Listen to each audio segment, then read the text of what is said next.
However, with the delay over the announcement of the North Korea-U.S. summit details, many had been concerned that plans had stalled somewhat. But with the North's release of those 3 American detainees following U.S. Secretary of State Mike Pompeo's visit to Pyongyang, the two sides seem to be back on track again. Lee Ji-won with more. On top of having fine-tuned the details for the historic first meeting between the leaders of North Korea and the United States, the release of 3 American detainees made U.S. Secretary of State Mike Pompeo's visit to Pyongyang all the more satisfactory for Washington. And a North Korean expert says this was part of Kim Jong-un's efforts to show his sincerity towards the much-anticipated summit. With the summit ahead, this shows Kim's willingness to maintain a reconciliatory mood and to hold the meeting. And we can say that could translate into his sincerity in denuclearizing.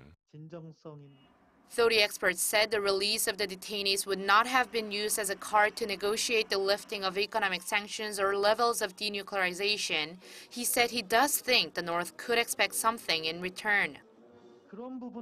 There could be a link between the release of detainees and the possibility of the U.S. raising human rights issues in North Korea. The release could be a sign Kim is sending to Trump, asking him not to raise human rights problems too strongly during the summit. Human rights is one of the most sensitive issues to North Korea. It has shown strong rhetoric and hostility whenever it has been rebuked on the matter. Just last week, North Korea's state newspaper Nodong Shinmun published a commentary criticizing the U.S. as the greatest offender of human rights issues. This comes as the U.S. publication Country Reports on Human Rights Practices for 2017 labeled North Korea and a number of countries, including China and Russia, as morally reprehensible. But despite such reactions from the North, the U.S. has continued to press the issue, with the U.S. State Department issuing a scathing condemnation of Pyongyang's human rights violations last week.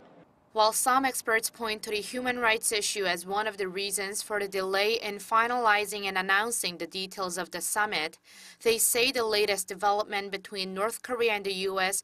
could mean the two have reached an agreement on the matter. Lee Ji-won, Arirang News.